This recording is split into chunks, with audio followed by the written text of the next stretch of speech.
All right, so I guess the first question is just when did you graduate from CMU and which program did you graduate from? Yeah, I graduated from CMU in 1978,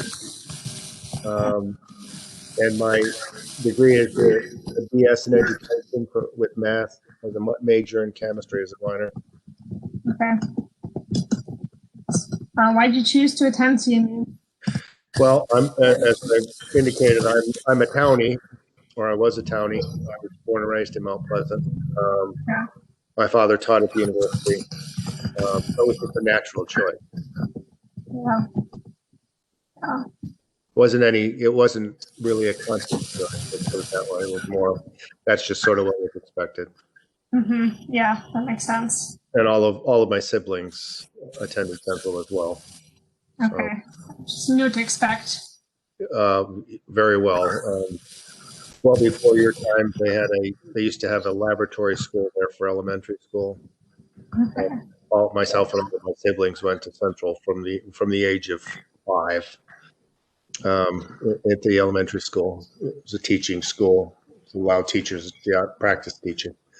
So I've been at Central forever. Awesome. Yeah, so you're in education major, is that what you said? I had a BS in ed, yes. Yes, okay. What made you choose that? I thought I wanted to be a high school teacher High school teacher. until I student taught, and then I decided maybe I didn't want to be a high school teacher, and Yeah. that's when I turned to graduate school. Gotcha. Okay, so kind of after that process made you think, okay, maybe I'll do something more with math or stats. Well, I was always going to teach math or chemistry. Okay.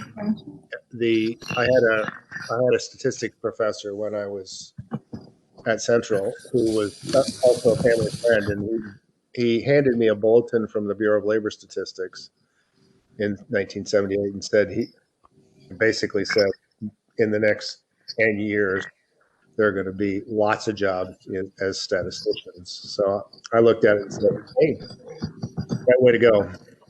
Yeah. Yeah. Um, then so at CMU, then you really weren't in the math program, then, right? If you're in education or if I you're know I had lots of hours in math. I had enough for a major in math. okay. It was just I also took an education degree. I took, Okay. I mean, I graduated with many more hours than I needed to have in both math and chemistry. So Gotcha. education is simply there to as a way to get a job if I decided to teach. That makes sense. Yeah. Yep. So what was the hardest part of studying in the math program? Well, I mean, some courses are challenging. Yeah. I don't recall anything being hard. Um, Yeah. it was hard in the sense that, it was intellectually difficult, but not taxing. Um, I enjoyed my time there. And it was harder in chemistry, to be frank. Organic was a pain. I'm sure. So, but I survived that as well. No, it was not difficult. Isn't the right word. If you like to do it, you're gonna enjoy it. And I enjoyed it. Some classes more than. Yeah, makes sense. So any like specific memories that you have from your time at CMU or anything that really kind of helped you when you were studying here? Oh, I mean, not related to the program. I mean, there are so many other things. It's where I met my wife, and we got married on the day we graduated. So there are lots of those memories. But the program itself, I mean, I always enjoyed school, so it was going to school, and it was what I liked to do. Yeah, makes sense. So after CMU, you chose to go to graduate school. I did. And then what did you go for? I went first to Purdue and got a master's degree in statistics. Okay. And then I transferred. Then I went to Virginia Tech for a PhD in statistics. So I graduated from Virginia Tech in 1985. Okay. So when you asked what my first job was, My first job was as a graduate assistant. My first real job didn't come until 1985, Okay. almost 7 years after I graduated. Yeah. And do you feel like your kind of your educational experiences at CMU help prepare you for those your master's and PhDs programs? Yeah, and not just with that.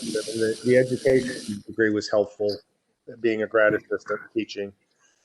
And I had a solid background in math and statistics, so it was a good transition.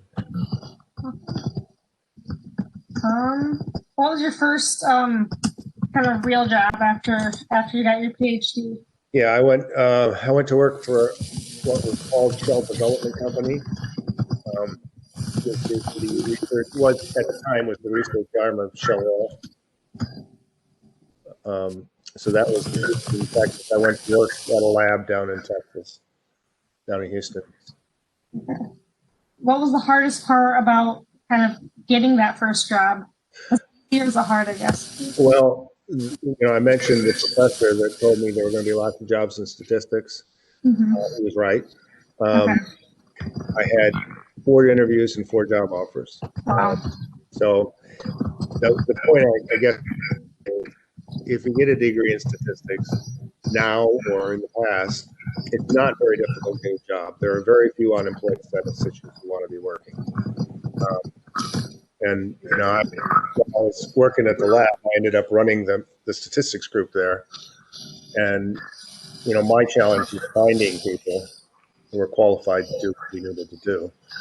And right now the job market's really quite good for statisticians or anybody in that data field.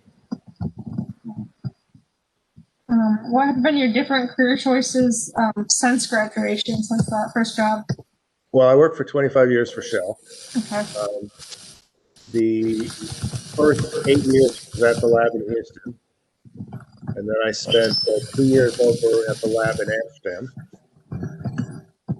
And then we came back to Houston, and I worked at the lab for another year, and then I moved to the head office downtown in Houston. Okay. And spent another year there in a totally different field. I went into HR. Okay. And then after about a year and a half, 2 years downtown in Houston, we went back overseas. And I had various HR roles between London and The Hague, between London and the Netherlands, for the next 14 years. Wow. What made you, or how'd you get the opportunity, I guess, to go to Amsterdam in the first place? Well, we always had an exchange program between the labs. Shell had various labs around the world, and there was an exchange program, and I went, and somebody else went the other direction, and I spent 2 years there at the lab in Amsterdam, and then going back, it was simply a career choice. We were offered the opportunity to go. I was offered the opportunity to go into HR, and then I had the opportunity to go back overseas in that same sort of role, and so I jumped at the chance. After living there for 2 years, we were quite happy to go back. Yeah. I wanted to go to Amsterdam last summer. I had a study abroad trip planned that got canceled. Kind of got overtaken, I'm sure. Yeah. Most of my girls went to school over there. The bulk of their career was at American schools between London and the Hague. So we had Shell offered an opportunity. Big companies do that.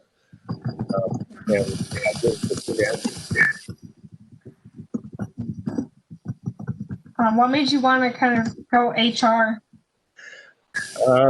Well, I didn't actually want to as much as I sort of shouldn't say want to. I wanted to, but I fell into it in the sense that I was good at working with large groups of people, getting them to work together, and so it just naturally happened.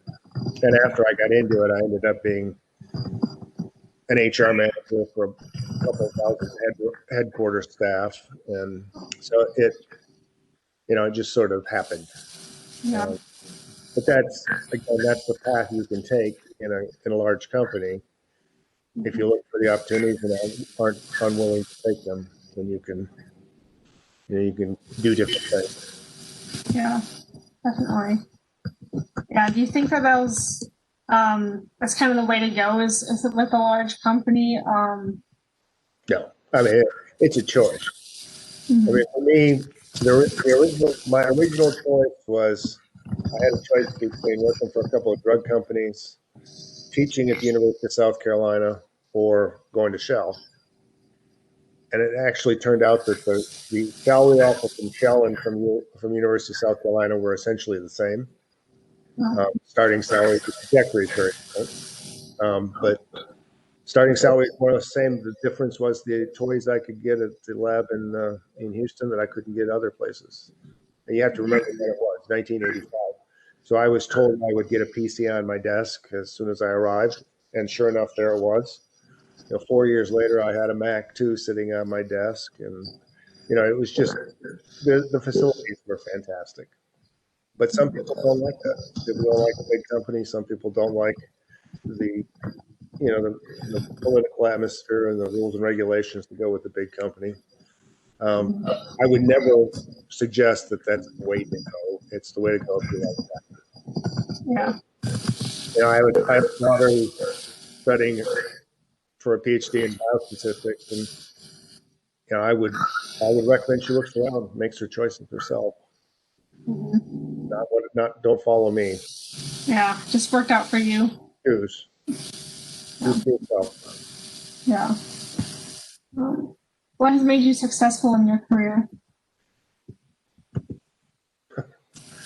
I think if I think back to things that impacted me, one time I was pretty junior. I was quite young, newly minted research manager at the lab in West Hollow in Houston. And one of my clients, I guess, was going in to talk to a vice president.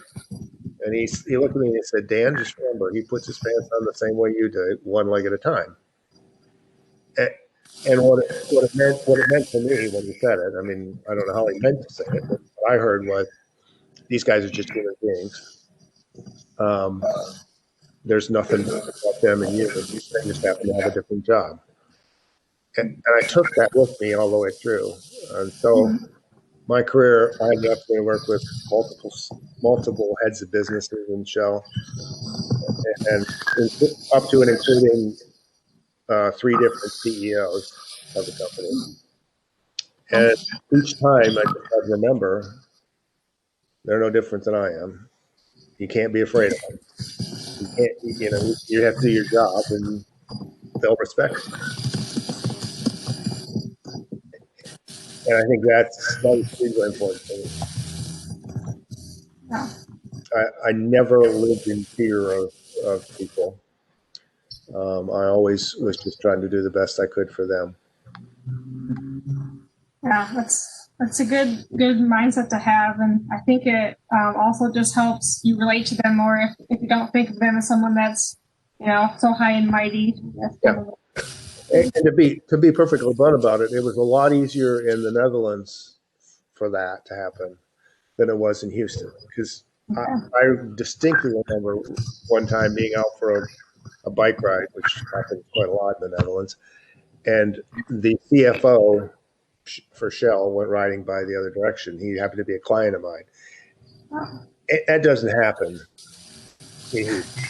First of all, nobody bike, and second of all, he's just a normal guy out for a bike ride.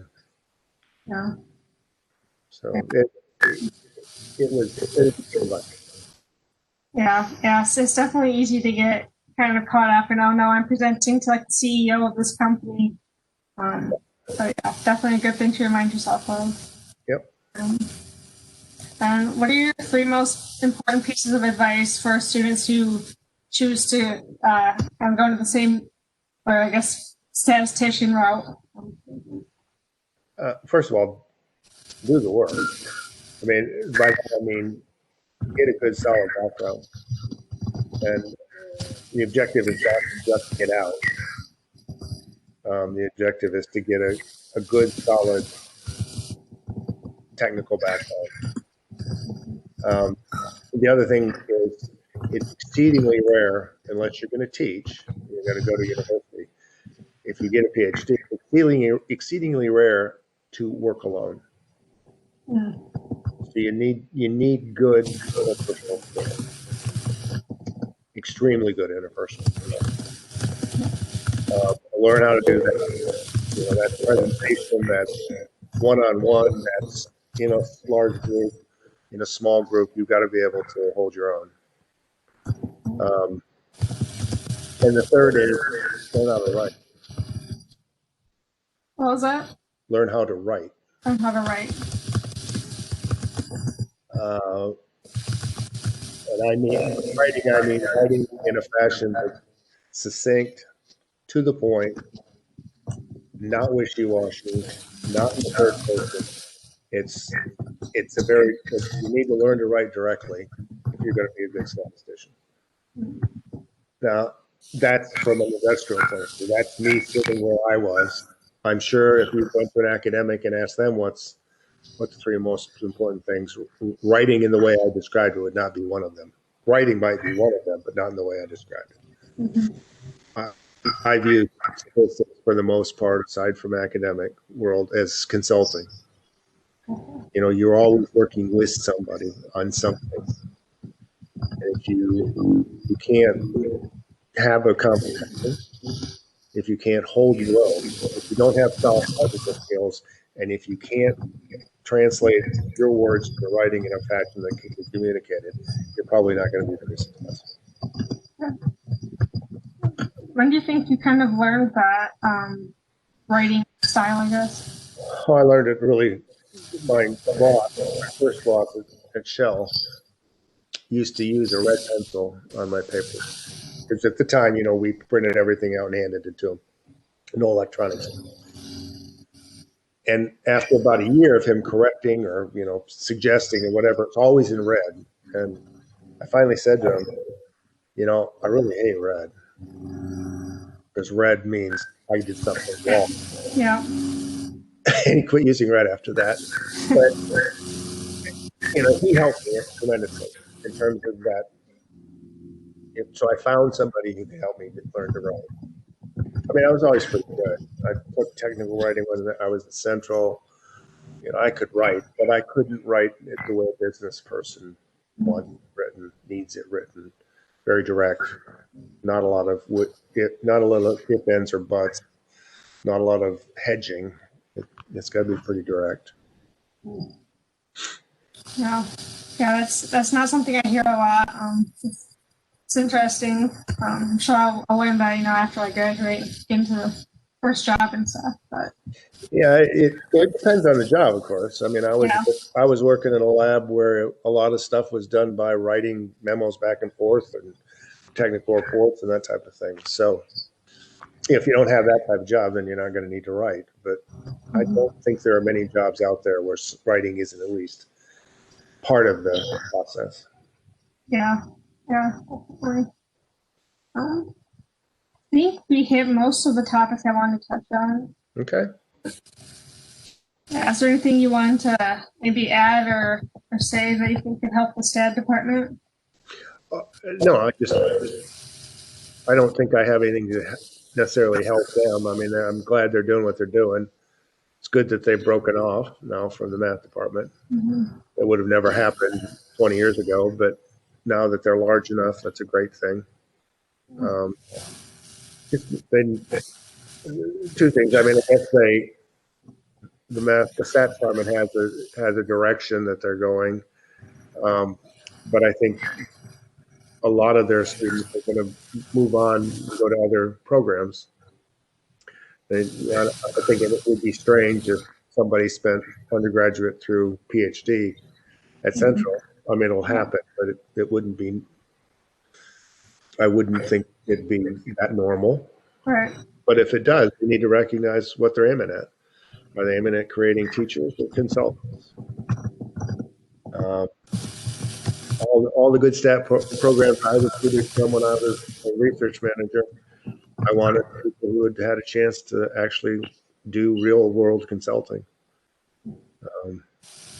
The opportunity for people to actually work on real problems with real other people, other researchers not in their field. Awesome. Well, thank you so much for your time. All right. Asking some questions. Okay, very good. Good luck. Yeah, thank you. All right, speak to you later. All right, have a good day. You too. Thanks. Bye. Bye.